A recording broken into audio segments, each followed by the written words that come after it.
I took a Xanax at 2 a.m. because I couldn't sleep. And you know the first sign you get of not being able to sleep, you should take a sleeping pill. No, I don't. Well, I have insomnia, so Okay. usually that's my thing. But then I was like, oh, like it'll be fine. It was not fine. Listener, it was not fine. So I took one at 2 a.m. and then I slept through all my alarms, and this is what I came up with. No. But I'm fine. And I had radio, so it was like beautiful. it was just like a lot. No. I don't ever take sleeping pills. I am a weed girly. Oh, I love that. don't know Okay, if I'm that's sending this fitting text, or not. and I'm stopping to be rude. Yeah, you can say stop. weed. We can say everything. No, I mean, I'm just saying, like, I don't know if that's, like, necessarily good for you. I take a gummy sometimes. Okay. No, I've seen you take a gummy. Okay. Katie Sturino, welcome to Office Hours. I'm so excited Thank to you be for here. being here. Yeah. We have so much to talk about. I know. Founder of Megababe, author of Body Talk, body acceptance advocate. That's your bio. And we have so much more to talk about than that. It's going to be fun. What was the best thing that you ate this week? That's my opening question. Ugh, this will disgust everyone, but I'm obsessed with Botanist. Do you ever order from Botanist? I hate Botanist. Oh my God. Wait, I'm so glad you said that, because every time I ask people, they're always like, I had some random like, oh, I had Chick-fil-A this week and it was good. I'm so glad we can actually disagree on something, because this is where the healthy debate comes from on the internet. Botanist is gross, Katie. No, it's not. The place in Soho. No, it's in Soho. They have one up here now. They're growing. I love Botanist because I know that I can get a clean meal. It's very healthy. Yes, but it tastes good. I only like sugar and vegetables. That is what I like. Okay, that's Yeah. interesting. Yeah.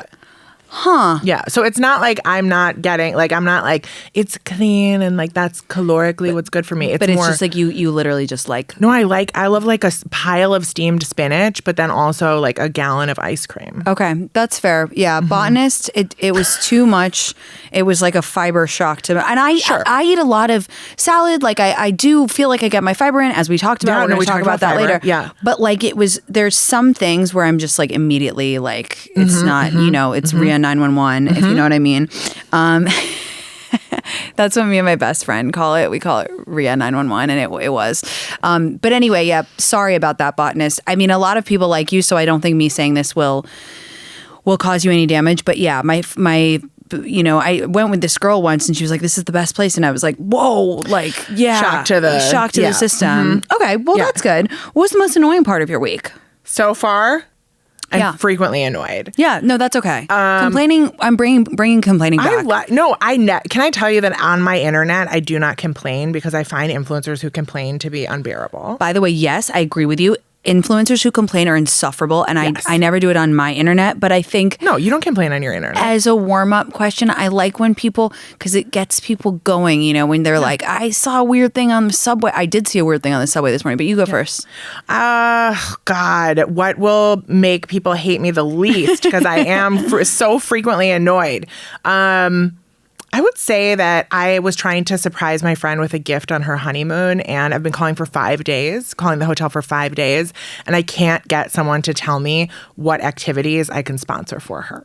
That is extremely frustrating, and also just 5 days. means you are the best friend. That's so nice and so thoughtful. No, but 5 days. Like, Are you a good gift giver? I feel like you would be. when I give a gift, yes. Either you get nothing or something great. Something really thoughtful and special. That is I'm a registry bitch. I'm like, oh, you want a pot from Williams-Sonoma? Here you weddings, go. you have to shop the registry. Yeah. I do not But go you off just want to registry. go above and beyond for your friend on her honeymoon. Yes. That's so kind. Thank you. Okay. What about you? Wait, circling back. Well, my most annoying thing was that I couldn't fall asleep until 2:30, and then I was in my Xanax for whatever. Anyway, we went through that. But I want to circle back to something you said. You said, do you worry about people hating you on the internet? Mm-hmm. You do? Yeah. Oh, I wouldn't have thought that you did. Oh, I think it's different when you're a business owner. Like if people hate me too much, like you can hate me just because you hate my face or you hate my voice or you hate what I stand for. You hate women. I don't know. But I think it's important for me to not put out bad vibes on the internet for a couple different reasons. One, I want you to like my brand. But the second thing is I do find complaining people to be insufferable. And so I just try to keep my real life negativity off the internet because no one needs that. I agree. And nobody likes a complainer. There is really nothing worse than someone who complains and complains. Especially my least favorite type of person is someone who complains about something over and over and over again. And, everyone's been through the advice with them and they just... No, they don't want it. They can't. You need to be able to help yourself. Yeah. Very true. When did you start posting on the internet versus when did you start Megababe? I started posting on the internet about a year and a half or 2 years before. Well, I was posting, I was a dogager. I was managing my dog Toast. And then, so I was very familiar with like putting content up, but my face to camera did not come up till like 2015. And then I started. Wow. Yeah. And then we started Megababe in 2017. Okay, very cool. Yeah. And do you feel like you ever limit what you say because you have a brand and your brand is more important now than like... Yes. Okay. Yeah, for sure. I don't limit what I say in the important realm. Like I say what I believe. I say only real things. I only say what I really feel. I don't say false feelings. But like if I don't like this is kind of it. If I don't like a book or I don't like a movie or I don't like a TV show or I don't like another influencer, I would never talk shit like that on the internet. After I said that I hated Botanist. No, but that's that's okay because Botanist is for some people. It's not for everyone. Totally. Yeah. I know, and it's difficult.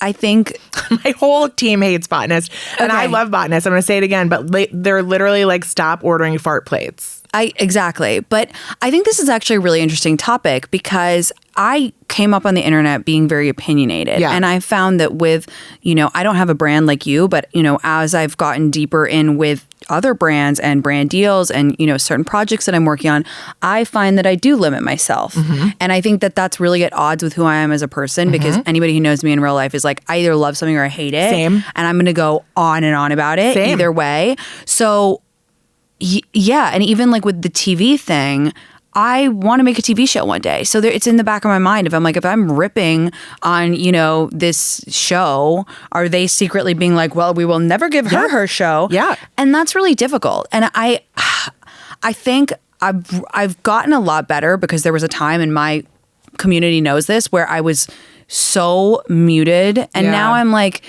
if your opinion is founded on something interesting, like if it's really just your opinion and you have some thoughts, like I think that's fine.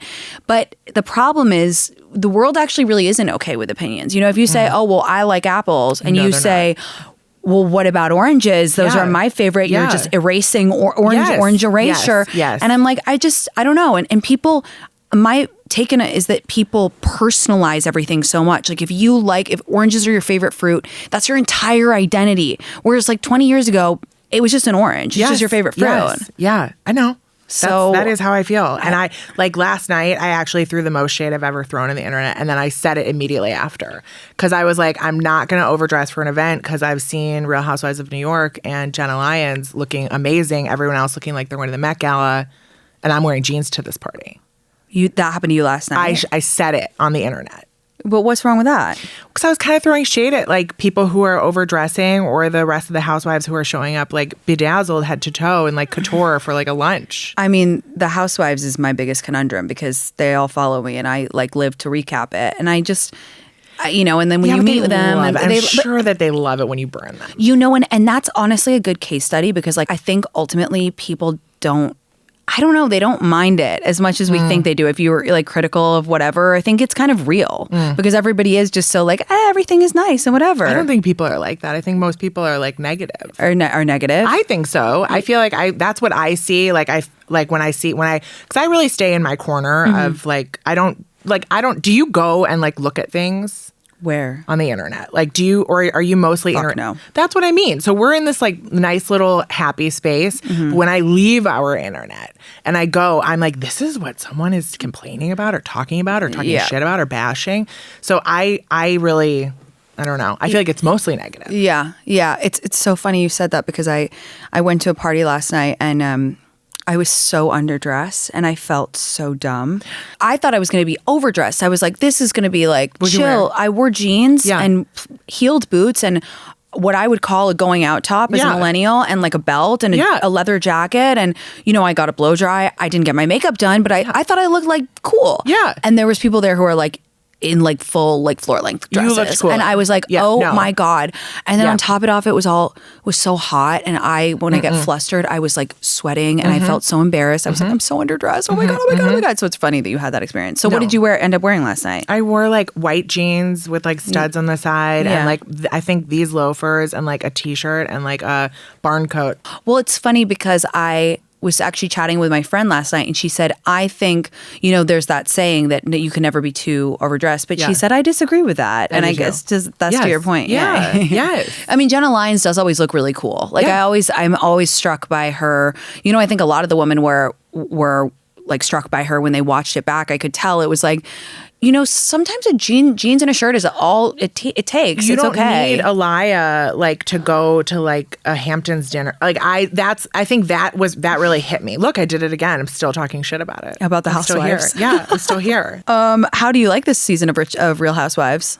I thought last season was so fun and refreshing, and I wish it were more normal now. It's like everyone got the teeth, like you know what I mean? Oh, like, the season 1 to season 2 jump of Real Housewives is insane. Yeah, it's like everybody goes back and is like, and by the way, I don't blame you. I don't blame you. I don't blame you. I will never forget. I had this moment. I was invited to a Netflix premiere and I was yet again underdressed, but this time it was crazy. And it was in LA.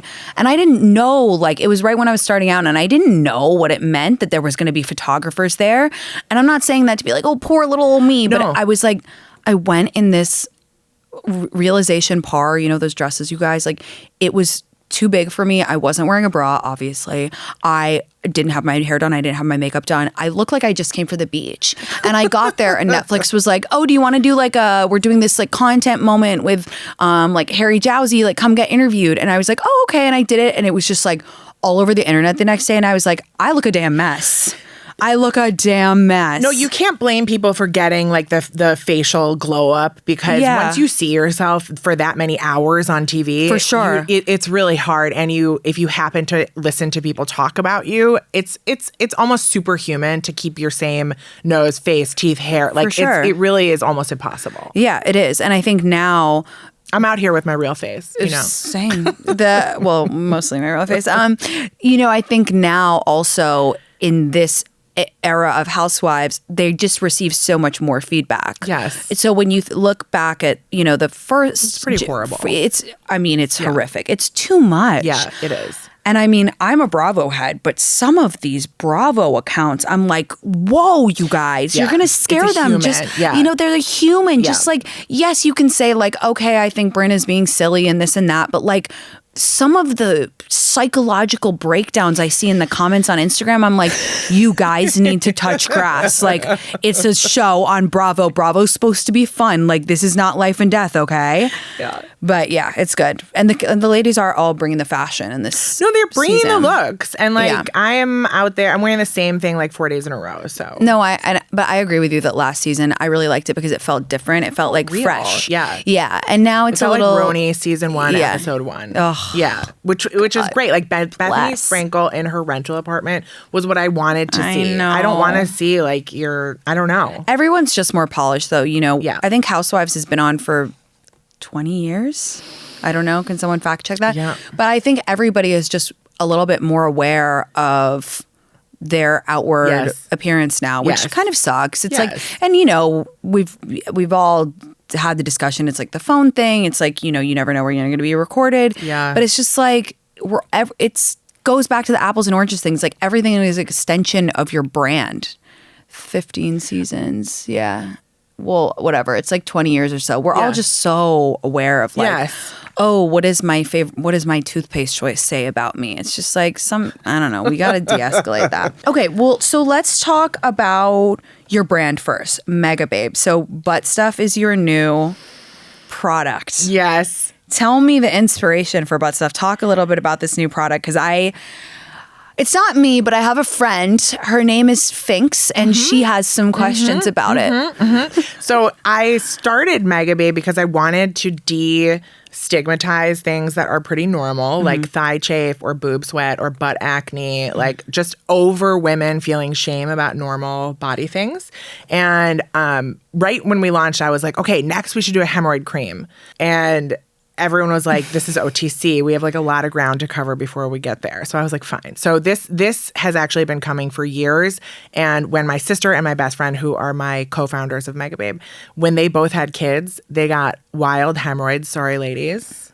And they were like, okay, we can make a hemorrhoid cream now. And I had hemorrhoids. So I was like, yeah, see, fools. And it took this long to get the product right because it's OTC. It's real. It's not like, so you had to work with like a scientist. Yes, yeah. It's not like lotion in a tube that like you hope helps. It's actual medicine. So, and I called it butt stuff because that's like what I would call hemorrhoid cream. I'd just be like, "Where's my butt stuff? I need my butt stuff, like my lip stuff, my butt stuff."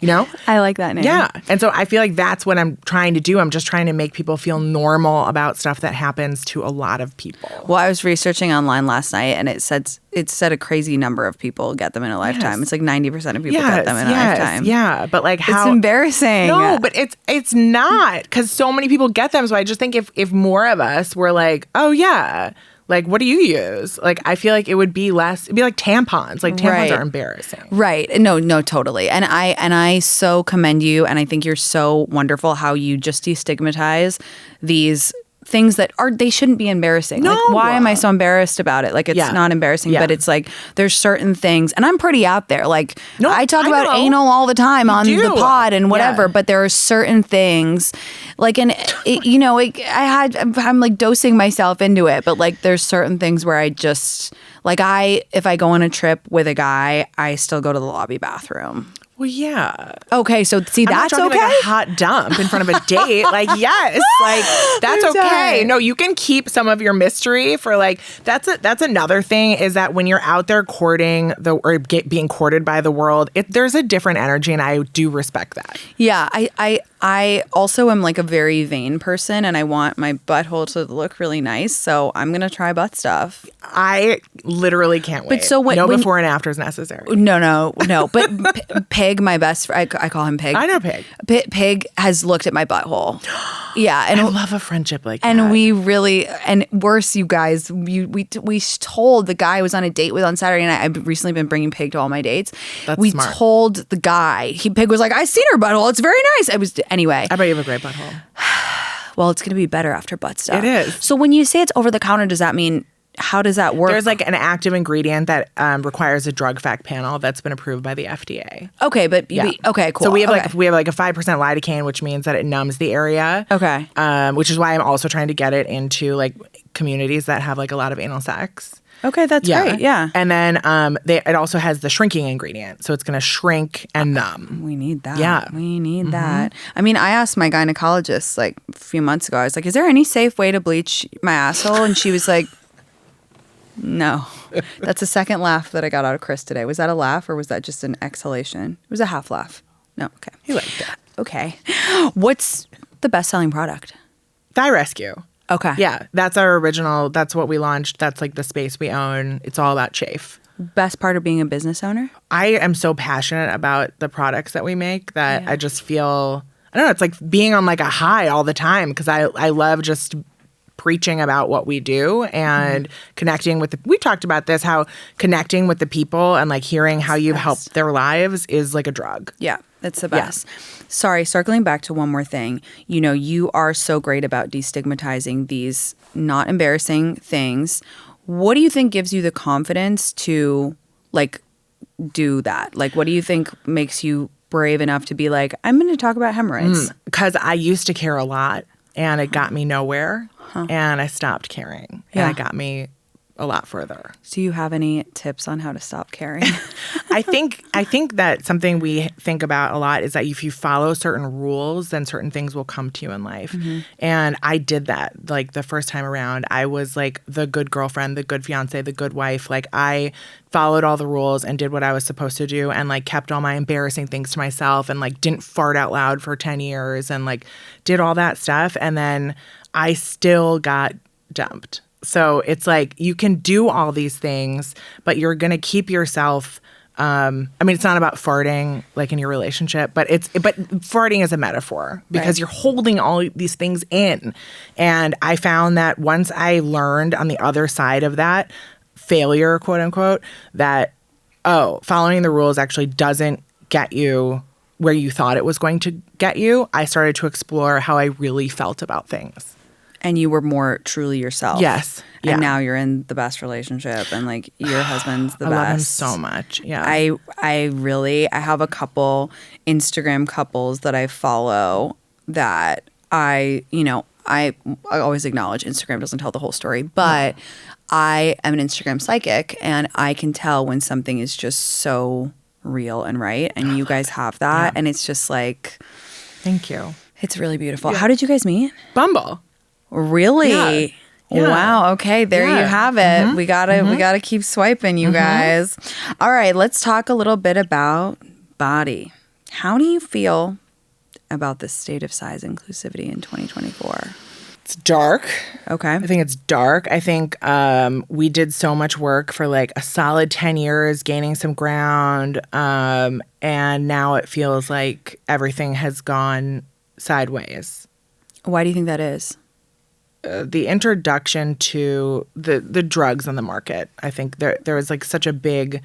so it's interesting. I find that drug to be a neutral tool. I think it's medicine, and I think people who need it should take it and shouldn't feel any shame about that. What I think has also happened is that you have people in the public eye who don't necessarily need that tool, and you almost have this is controversial, and I'm glad that my team is behind glass.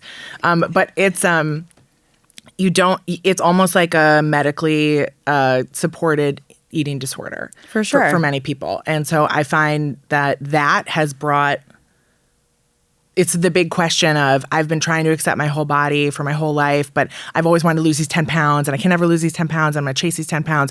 And now I have a medicine that can help me lose those 10 pounds and more. And I can have that perfect body I've been chasing. So it's brought that debate into every single like human I know's brain. Right. And I feel like that is really hard. That's what's taken us back. I think so. And where do you think... Also, not to interrupt you, but brands also who didn't have representation in the boardroom when they're making decisions about size inclusion and expanding their sizes are now like, like Ozempic's here. Like, we don't need to make extended sizes. Right. Which is like... Right. Okay. So it's all connected. Yeah. Where do you think the responsibility lies, or should the responsibility be shared amongst all of that? By that I mean, like, I feel as though there's a few very famous and prominent plus size models, influencers, kind of even brands that like support plus. Yeah. But like the responsibility can't fall only on those people and those, like, where does the responsibility lie? What do you mean? Wait, say more. It's like, if this is an issue that we need to fix, where does the responsibility lie on celebrities to be honest? Does it rely on the drug companies to be more strict with who they're giving the Ozempic to? Does it lie on the brands because it comes from them? Does it lie on, something I think a lot about is like publications, like where we're getting like all this imagery, where we're getting all of these, pictures and photo shoots, like, it kind of lies with everyone and no one. And that's like something I think about all the time, because I think about all the time, like, do influencers have a responsibility to say they're on Ozempic? Like a very interesting question that people go back and forth on.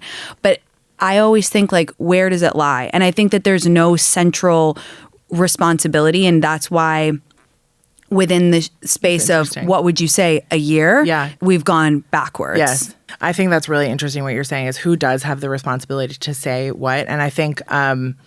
I honestly think it comes down into, one, the imagery that you're shown, and like retouching your photos, or not you, I'm saying like people who retouch their photos and pass them off as like normal. Yes. Yeah. I think that is so toxic, and that is definitely like very prominent with especially younger people who like don't get it. Or why wouldn't they get it? They understand what like.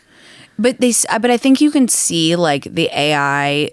Or I think you can know that something's photoshopped and you can still internalize the image. There you go. That's correct. And like put it up on a pedestal. For sure. Like I did with like every like Us Weekly, or like every like, Friends, or just, you know what I mean? Like all the things that I took in as a teen.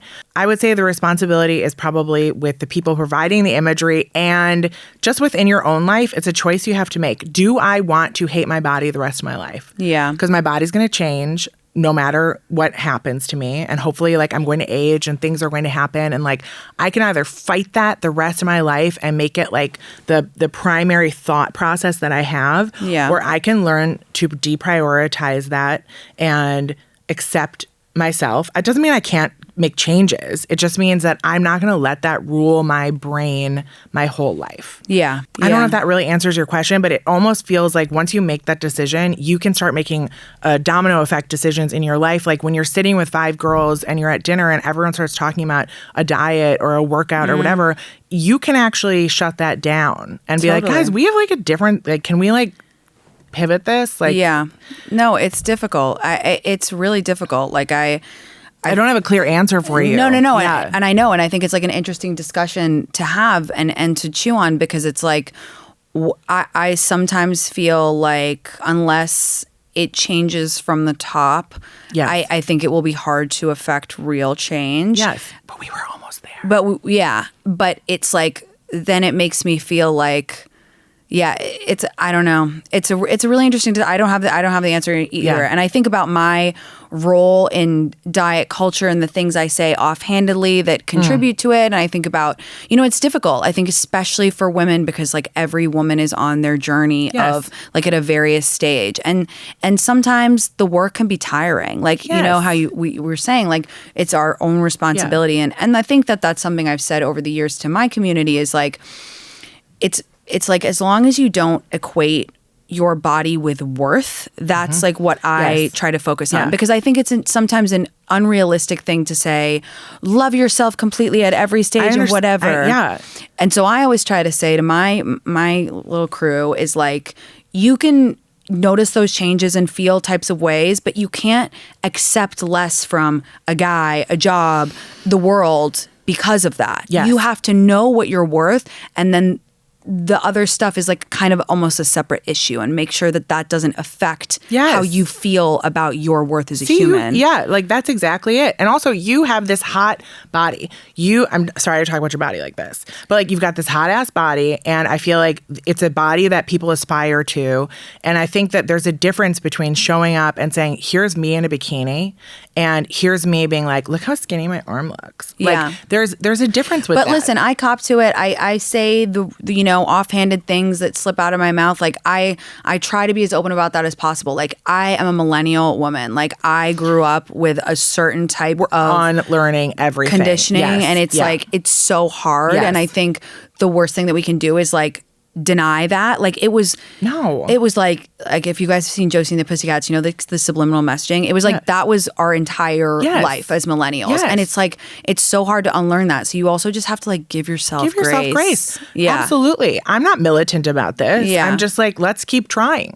No, I agree with you. I agree with you. But then it's also like I always feel like there's so many people out there who are doing such incredible work like yourself, but it's like if we're not going to see it from the magazines, the runways, I do think that's hard. We're not going to see it from the runways. I remember the first time that I learned about the body positivity movement was actually in grad school, and I went to Parsons, and there was a class that I took on like size inclusivity on the runway, and I'm embarrassed to say that was truly the first time that I'd ever heard about it and thought about it. I was, I think, 26. So it was 2016. And it was a great year. It was like, I was like, oh my God, like, duh, this makes sense. Like, wait, what? But that was the first time. And I don't know if I've ever said that before, but I can remember it. And it's like, it was a movement and everybody learned about it at a different time. And it's... Well, I will say a fun exercise is if you're not plus size and you love shopping, go to your favorite store and hit the sort button and see how many options are available in a 16 or an 18 or a 20. And then if they do carry those, you will watch the number whittle down from like 1,300 to like 4. Yeah. What did you think about the Victoria's Secret fashion show? didn't feel great about it. Okay. Didn't feel great about it. Felt like it was 2010 and they were trying to be inclusive in the way that they felt was inclusive. Like, no shade to the models, no shade to any of that, but like they had 6 years off to plan for it, and that is what they came up with. You felt like there should have been more size inclusivity. Yes. Okay. But they also don't necessarily make the sizes to back that up. Right. Yeah. Right. Like why wasn't Hunter McGrady, who was on the cover of Sports Illustrated, why wasn't she walking down that runway? Or like I can name so many of the other women. And even oh God, what is her name? Barbara. She's a model and she was in the VS show, and she's wonderful. But they said, what are you going to eat? The question. Yes, what are you going to eat? And Props to her that she said that. Yes. I know. She thought she had a great Barbara Sprouse, I think her name is now. Oh. Because it used to be Barbara Palvin. And then she was like... Oh, they're married? I think so. And she had a really good answer. She was like, we're just not doing that kind of question anymore. And I really liked that. And I was like, shame on the outlet for asking you that, and good job like being real. Yeah, I don't know. I don't want to be hypocritical at all, because I still like share a lot of my food, and I always wonder like, what do you think about like what I've never done what I did back in the day. I did a what I eat in a day, but it was like a chaotic. But like, what do you think about what I eat in a days? I think they're lies. Do you think they're lies? Yes. Yeah. Well, that's for me. I think mainly that they're just, I just don't think that they're like, do people really eat in that, like those increments? They're like, I had oatmeal for breakfast. No. If I actually did a what I eat in a day, it would be like, I had the Starbucks cheese plate just now, half of it. And then I like, whatever. It's just like so muddled. And, but, do you want to puke? Do you want to know what I just ate? What? Botanist, the Botanist like pasta with tofu on top. No, Katie. Oh my God. Wait, are you a vegetarian? Yeah. Okay. Yeah. Okay. Yeah, it's making more sense now. It's making more sense. Yeah. Yeah. I don't know. And I'm saying this because I'm already predicting the comments being like, Tinx, you hypocritical cow. You do all this stuff. Don't say that to, don't. No, because, but I like having these conversations because it is complex and it is a journey, and it's like. You have to be able to talk about stuff. You have to be able to talk about it, and you have to. And it's like, I don't know. It's so interesting and it's ongoing, and I just like, I want to wrap my arms around every millennial woman and be like, we've been through it, man. And Gen X is like almost unsavable, but they're like, I feel like they're showing up in new ways for menopause, which I'm into. I know. Yeah. Okay. What else do I want to ask you? Do you ever just feel like, is it just so much pressure? Do you ever feel so much pressure being a symbol for so many people? And just, I'm sure you get like so many, just like an influx of messages. And I just, do you ever feel, is it just I'm energized by that. What I don't feel pressure. What I feel burnout about is documenting so much like this motion with the phone, and like everything is content. And I feel like that can get really draining. For sure. Yeah. Yeah.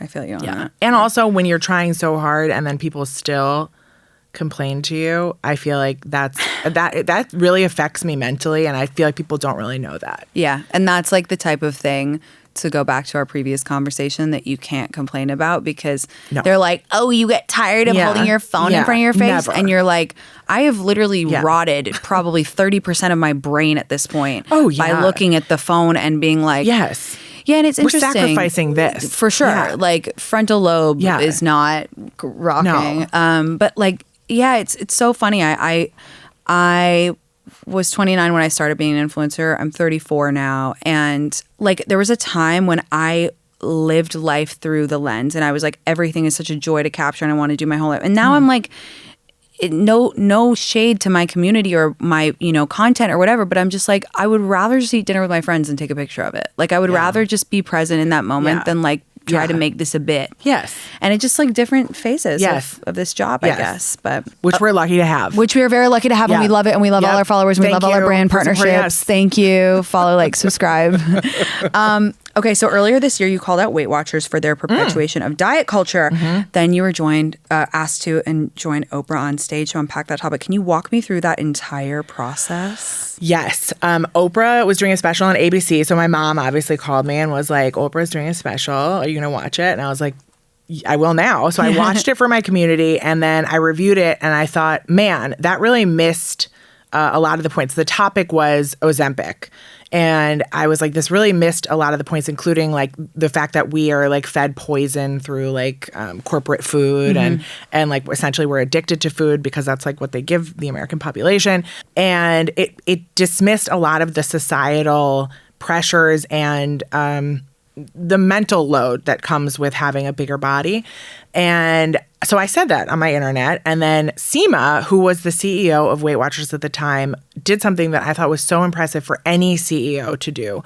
And she got right on her stories and she said, you know what, Katie, you're right.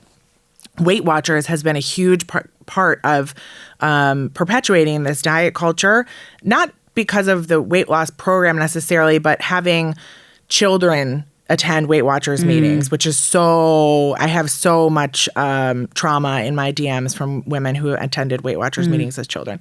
And she said, we take ownership for the fact that we got it wrong and we are going to try to get it right.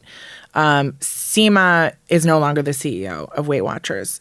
And I feel like, I know, it gives me like rage chills to think about it. But I feel like when has a man ever done that? Literally. Yeah, never. So that conversation evolved into a text that she sent to Oprah with our exchange, which was really emotional for me because I had never had a symbol like that show up and say, we were wrong and it's not your fault. And I sobbed on camera and I might cry right now.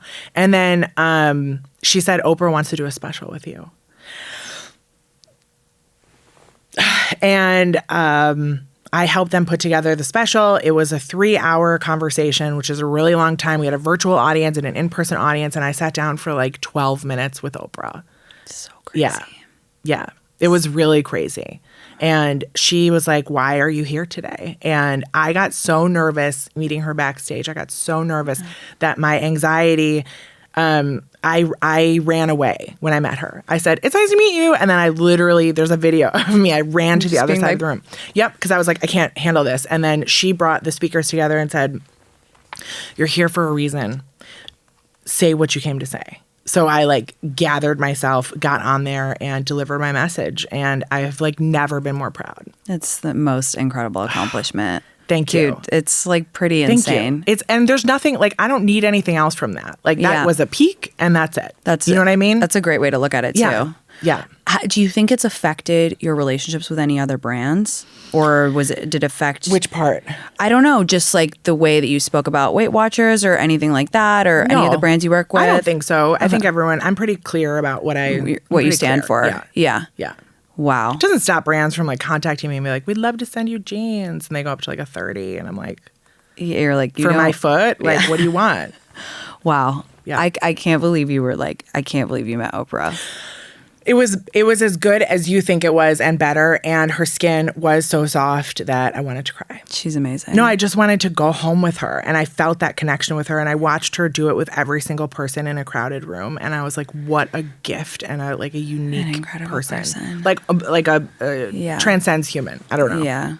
Oh, this has been great. This is it's complicated. It's all complicated. And Oprah also is a complicated figure because people are like, you wheeled that fat out. And I'm like, Oprah was like bullied for 30 years on TV, bullied by tabloids. That's the thing. It's like the context of everything. You know, I saw a lot of like really like vitriolic discussion about Tyra after the VS show, you know, saying you're responsible for like so much negativity from America's Next Top Model. And it's like, it was, you know, it was the time. It was the 90s. She was she was saying in front of a camera what every single casting director and, you know, whatever was saying backstage. Does that mean it didn't have a negative effect on a lot of people? Of course not. But if we're going to have a productive conversation, we must examine context. Yes. I completely agree. Yeah.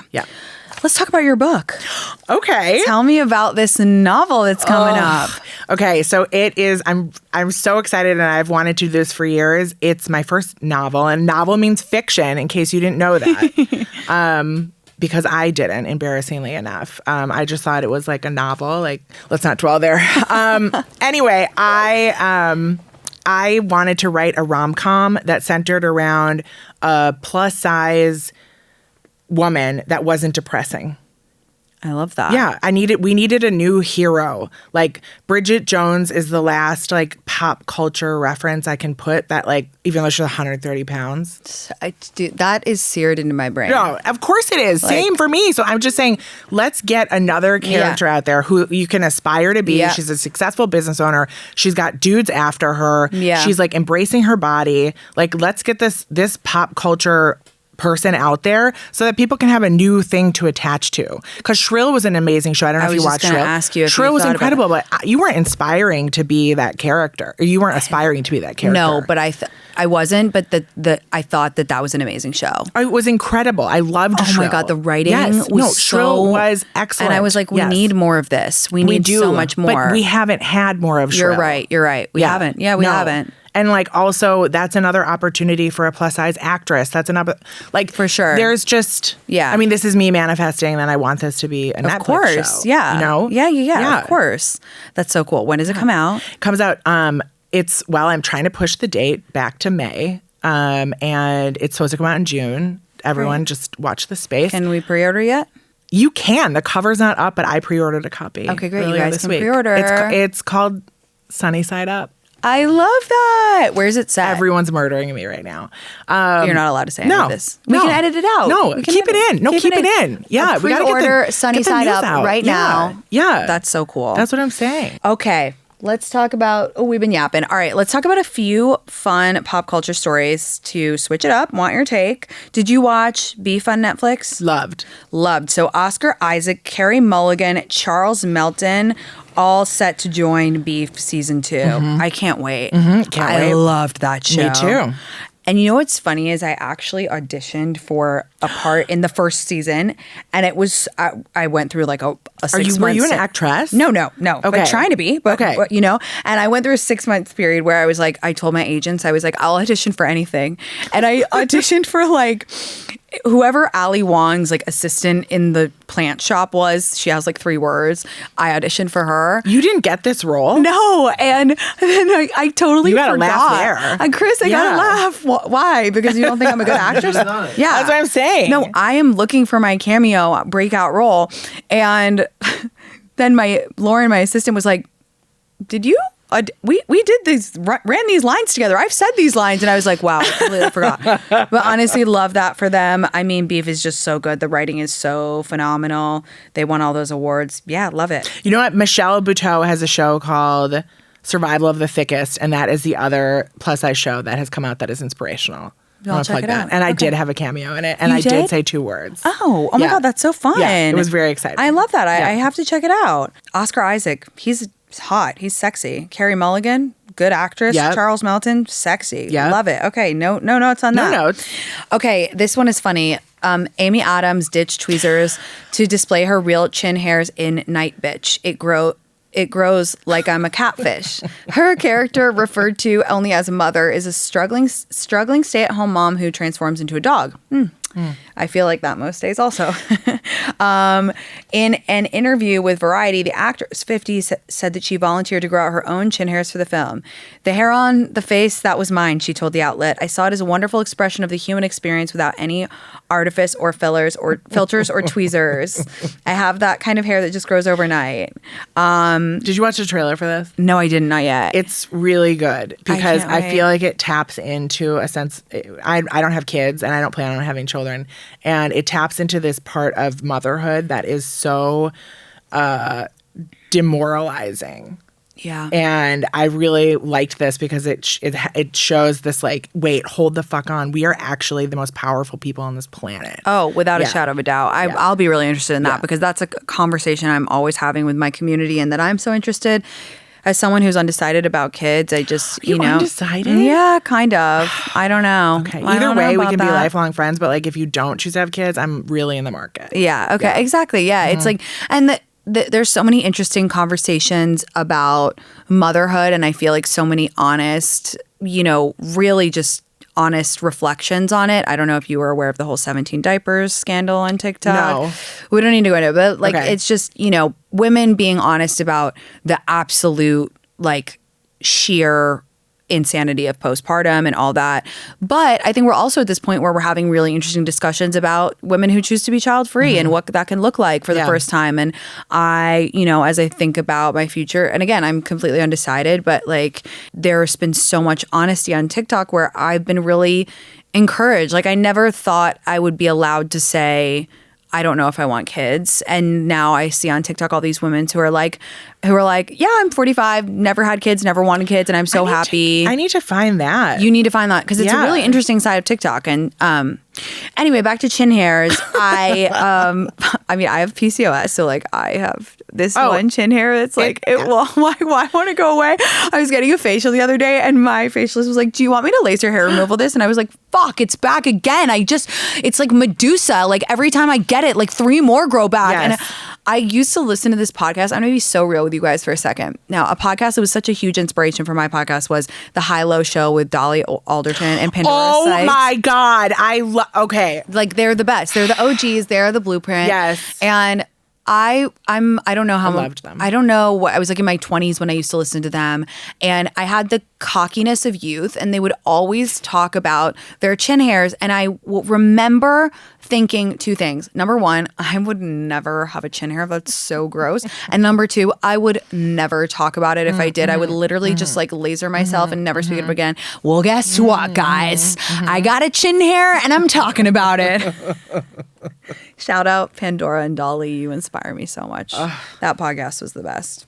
Do they love you? Do they talk to you? I have made contact with Dolly, never Pandora. Because I obviously read all of Dolly's books and like love her so much. And she talks to you? She was like, "Oh my God, thank you." Like, "Oh my God." So jealous. She like posted on her story like, "Oh my God, Tinx liked my book." And I was like, What? "You know who I am?" But then she didn't follow me back, which was like, it's very British. Too. Yeah, it's true. like a British diss. Also, like she's probably the type who's like, "Oh, I didn't know how to follow back on his, like whatever." Like, anyway, love you. Okay, here's a story. Bridget Jones, author, has found Gen Z following amid body positivity movement. Author Helen Fielding recently opened up about her newfound fan base and how Bridget Jones' character has become even more relevant to friends of her 18-year-old daughter amid the age of TikTok and the body positive movement. What's good now is that there's a new audience for Bridget that's young. That's Gen Z, she said, according to BBC. I'm really happy when 18-year-olds and 20-year-olds come with their books and talk to me about it and say that they find it comforting to laugh at these things. I spent the last 2 years surrounded by teenage girls because they all came to my house, and I can see what they've got in common with Bridget. They're the first generation who have gone through seeing the world fall apart with the pandemic, so they're quite fragile, and they're quite open about their emotions. I love that. Oh, I love that. See, that movie is still like in people's brains. Still hits, yeah. I mean, but I will never forget when they were like, she was like, "I'm so fat, I'm 130 pounds." I was like, "Oh, okay, I guess I am also fat then." And also just that she was so like down on herself. Yes. Like that's what stuck. Well, everyone was so down on her. Yeah. But I love her so much. Yeah. No, oh my God. Okay. Well, that's great. That's really good. No, that's good news. Yeah. We love that. I love Gen Z discovering all this stuff. They're like, "Have you seen Clueless?" I'm like, yes. Okay. What else did she say? Fielding noted that despite the body positivity movement, young women are still worrying about their weight, shit, and what they look like, adding, but at the same time, there's another layer of feeling guilty. This is interesting because of the body positivity movement. So they also feel a failure for even thinking about whether they're the right shape. So it's complicated for that generation. It's complicated for every generation. Yes. I think that's true. I mean, in a sick way, I always think about how the there's no easy generation for women, but I'm like, maybe because I'm a millennial, I think we had it worse because we were at like the elbow where it went from like in a way it would have been easier in like the freaking 80s where everyone was just like, "You have to be thin, sorry." Because then you're just like, "Okay, well this sucks, but at least I know what to do." And with millennials, it's like, "You must be thin." Just kidding. No, we're just kidding. Just accept yourself after we brainwashed you for 20 years. Sorry, take it back. Yeah. And then you're like, "Oh, okay, I don't know how to unlearn that, but thank you." Yeah. So yes, but like we said before, you got to give yourself grace. 100%. Yes. Oh, that's so nice. Journey. And they're making a new Bridget Jones. Also, I don't know really? if everybody, does anybody millennial remember that there was a rumor, and I lived in England and it might have been like British tabloids being the most savage. There was a rumor seared into my brain that Renee Zellweger was going to get $1 million for every pound she put on for the role. And that is seared into my brain. I remember standing in the Tesco on St. John's Wood High Street and reading the magazines, because that's what I would go do after school. I would go literally, instead of go scrolling TikTok, I would stand in the aisle of the Tesco and read the magazines because I didn't want to buy them. And it said $1 million per pound, like Renee, like eating cakes to get the money or whatever. And I was like, my brain just exploded. That's where I ended. Okay, oh my God, we've been yapping so much. This has been so good. I do want to watch this. I want to get Katie's take on this TikTok. So let's just do... Which one? Let's show it here. Let's do the couples one, since she's so happy. Okay. A new study that claims that happy couples are less likely to post their partner on social media. The results found that those who share 3 or more couple selfies per week are allegedly 128% unhappier. The study suggests that, quote, trust issues could be causing these unhappy couples to post more often on social media. They're posting around all the time. Somebody is fucking around. It's to prove a point. Somebody found out. Who are these people? Do you know them? I've been on their podcast. Yeah. What are your thoughts? Oh, it's 100. So here's the thing. As someone who's in a happy relationship for real, I post John to roast him. Yeah, like that's, you do. Yeah, like I post him to roast him, and when I see people with like he is my rock, I'm like, you're 30 seconds from divorce. Yeah. That's how I feel. Yeah, I don't know. It's tricky. I get the question a lot from girls saying my boyfriend won't post me. Is that an issue? And the thing is, though, while I completely agree with you. Especially for the 20-somethings, there is something weird because they just do view social media so differently that I'm like, if he won't post you, that's also suspicious. No, I need you to have a presence. Right. Like I need people to understand that you're in the room, but like it's when people, I think they're talking about when people... It's the constant, it's like the my like love, my baby, like, this oh man. My God, this man, exactly. That for me is that means I agree. Things are going down. Katie, this has been an absolute delight. I love you and so such much. An interesting, useful conversation. I think you are completely fantastic. Where can people find you? Where can people buy Mega Babe?